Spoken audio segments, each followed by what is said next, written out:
Uniform civil code को लेकर जब जब चर्चा शुरू हुई, मुस्लिम संगठनों ने इसका पुरजोर विरोध किया। इस बार भी सामान्य नागरिक संहिता को लेकर जैसे ही चर्चा शुरू हुई, मुस्लिम संगठनों का विरोध सतह पर आ गया। अंतर सिर्फ इतना है कि इस बार मुस्लिम संगठनों के साथ सियासी दलों ने भी अपना सुर मिला दिया है। महागठबंधन के जरिए दिल्ली की सियासत पर नजर गड़ाए हुए केसीआर ने तो इस पूरे मामले को लेकर मोर्चा खोल दिया है। इसे यूनिफॉर्म सिविल कोड के बहाने मुस्लिम वोट बैंक पर नजर गड़ाए हुए देखा जा सकता है।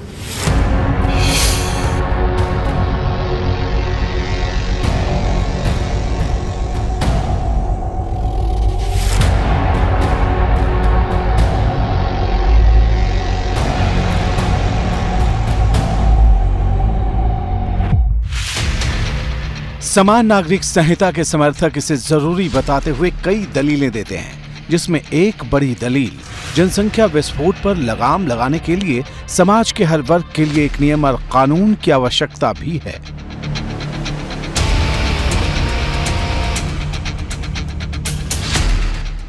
जनसंख्या विस्फोट पूरी दुनिया के लिए चुनौती है। हिंदुस्तान दुनिया में आबादी के लिहाज से दूसरे नंबर का देश है। विश्व के 17.5% लोग भारत में रहते हैं, इसलिए देश के लिए यह गंभीर मामला है। रही बात यूपी की, तो उत्तर प्रदेश पूरे देश में आबादी में नंबर 1 है। यही वजह है कि इस मुद्दे को सिर्फ सियासी चश्मे से नहीं देखा जा सकता। 2001 से 2011 के बीच पूरे देश की जनसंख्या बढ़ने की रफ्तार 17.7% की थी, तो यूपी में यह दर 20.2% की थी। यह अकेला आंकड़ा बहुत कुछ कहता है। अगर यही रफ्तार रही तो न तो हर इंसान के लिए जरूरत भर की जमीन बचेगी, न पानी और न ही रोजी रोटी। लेकिन इस समस्या के समाधान के लिए हर सियासी दल की सोच अलग अलग है। भाजपा इसका रास्ता समान नागरिक संहिता को बताती है, लेकिन सपा जैसे दल इससे सहमत नहीं। कानूनों में संशोधन होते हैं, छोटे कानूनों में भी होते हैं। जैसे मोदी जी के नेतृत्व में ब्रिटानिया हुकूमत के 1500 कानून जो हमारे शोषण के प्रतीक थे, गुलामी के प्रतीक थे, अननेसेसरी थे, इररिलेवेंट थे, उनको मोदी जी ने ख़त्म किया है। सुझाव देना चाहते हैं कि हमारा संविधान जो 1400 साल पहले बना है, इस्लाम का जो संविधान 1400 साल पहले बना है, और रहती दुनिया तक रहेगा संविधान। वो जो कानून हमारे यहाँ है, प्रॉपर्टी को डिस्ट्रीब्यूशन करने का, निकाह करने का, इस तरह की कई चीज़ें हैं। अगर सरकार उसमें कहीं भी उसमें चेंजिंग करती है, तो मैं समझता हूँ कि धर्म के अंदर इंटरफेरेंस है। ये बिल्कुल हमें पसंद नहीं होगा। यूपी देश के उन टॉप 10 राज्यों में शामिल है जिसकी जनसंख्या में इजाफे की दर 20% से ज्यादा की रही है। हालांकि इतनी ऊंची दर वाले टॉप 10 राज्यों में उत्तर प्रदेश 10वें नंबर पर रहा है। 2011 की जनगणना के इस खास आंकड़े पर एक नजर डालना जरूरी है।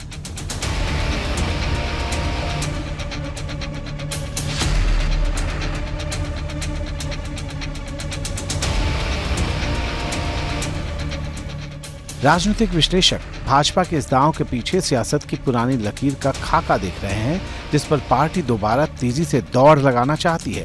इसके दम पर वो कह सके कि हमने जिन मुद्दों को अपनी सियासत की धुरी बनाया था, वो एजेंडा पूरा होने को है। लेकिन जिस तरह की विषमताएं और जिस तरह का एक कहना चाहिए कि टकराव भारत में समुदायों के बीच में बना हुआ है, उसमें इसे कितना एक्सेप्ट किया जाएगा, ये थोड़ा सा कहना मुश्किल है। बल्कि इसमें शरद पवार की टिप्पणी मुझे बहुत दिलचस्प लगी, जिन्होंने कहा कि समान नागरिक संहिता होनी चाहिए। सुप्रीम कोर्ट ने भी कई बार ऐसा कहा है, परंतु उसका एक बार ड्राफ्ट बने, उसका मसौदा बने, और अगर हम देखते हैं कि किसी धर्म विशेष को वो टारगेट नहीं कर रही है, तो हम उसका स्वागत करेंगे। भाजपा की तरफ से समान नागरिक संहिता की मांग और इस पर कदम बढ़ाने का सिलसिला पुराना है। पार्टी के कई सांसद प्राइवेट मेंबर बिल के जरिए 2 बच्चे से ज्यादा होने पर सरकारी नौकरी खत्म करने तक के कानूनी प्रावधान की मांग कर चुके हैं। अब तमाम विरोधी दल इन्हीं कड़ियों को जोड़कर भाजपा की नीयत पर सवाल खड़े कर रहे हैं। ये वो लोग हैं, वो ये उस तरह के सांप्रदायिक उन्माद पैदा करने वाले लोग हैं जो कि हमेशा हर सुधार के खिलाफ सांप्रदायिक वार करने की कोशिश करते रहे। भाजपा के विरोधियों को समान नागरिक संहिता के मुद्दे पर आखिर क्या खतरा सता रहा है, इसे इन सवालों के जरिए समझिए। जनसंख्या नियंत्रण के लिए सख्त कानून आने से भाजपा का वोट बैंक बढ़ जाएगा। जनसंख्या नियंत्रण कानून खास समुदाय या वर्ग को प्रभावित करेगा। समान नागरिक संहिता की आड़ में भाजपा ध्रुवीकरण का दांव चल रही है। चुनाव में इस कानून को लागू करने को बड़ी उपलब्धि बताने वाली है। जो जनता में भारतीय जनता पार्टी के जिन मुद्दों पर जो सवाल खड़े हो रहे हैं, उन्हीं सवालों को धूमिल करने के लिए ये सब काम करेंगे। और वही बात यूनिफॉर्म सिविल कोड के माध्यम से भी है। जो विरोधी पक्ष के जो नेता हैं या जो मुस्लिम जो नेता हैं, उनकी जो आपत्तियां हैं वो वास्तव में वोट बैंक की राजनीति को ध्यान में रख करके। एक तरफ सियासी हलके में इस मुद्दे पर शोर तेज है तो दूसरी तरफ धार्मिक संगठनों के लोग भी मुखर हैं। हर तबके की अलग अलग राय है। हिंदू संगठन समान नागरिक संहिता को जरूरी बता रहे हैं तो मुस्लिम संगठनों के कई रहनुमा इसके खिलाफत में उठ खड़े हुए हैं। अब अपने अपने सजेशन दीजिए। मैं लोकसभा में बहस है, चलिए फिर उसका राज्यसभा बताइए। राज्यसभा में कैसे पास करेंगे आप? बीजेपी ने अपने मैनिफेस्टो में जो बातें लिखी थी उसमें कॉमन सिविल कोड भी था। अब उसको ये बताएंगे कि हम कॉमन सिविल कोड भी लाने की कोशिश कर रहे हैं या करें। करना तो मुमकिन नहीं है। मैं तो खुलेआम कह रहा हूं कि नहीं कर सकते। समान नागरिक संहिता के लिए सभी जितने भी देश में रहने वाले हों, चाहे जिस भी धर्म के हों, जिस भी व्यवसाय के हों, सभी को एक रूप में रहना चाहिए। देखिए, यूनिफॉर्म सिविल कोड, एक देश एक कानून एक संविधान होना चाहिए, ज़रूरी भी है। भारत धर्मनिरपेक्ष है और धर्मनिरपेक्ष कानून भी होना चाहिए। एक तरफ सियासत है तो दूसरी तरफ विधि आयोग की तरफ से आम जनता और मान्यता प्राप्त धार्मिक संगठनों से की गई सुझाव की मांग। समान नागरिक संहिता के मुद्दे पर इन दोनों का खास महत्व रहने वाला है।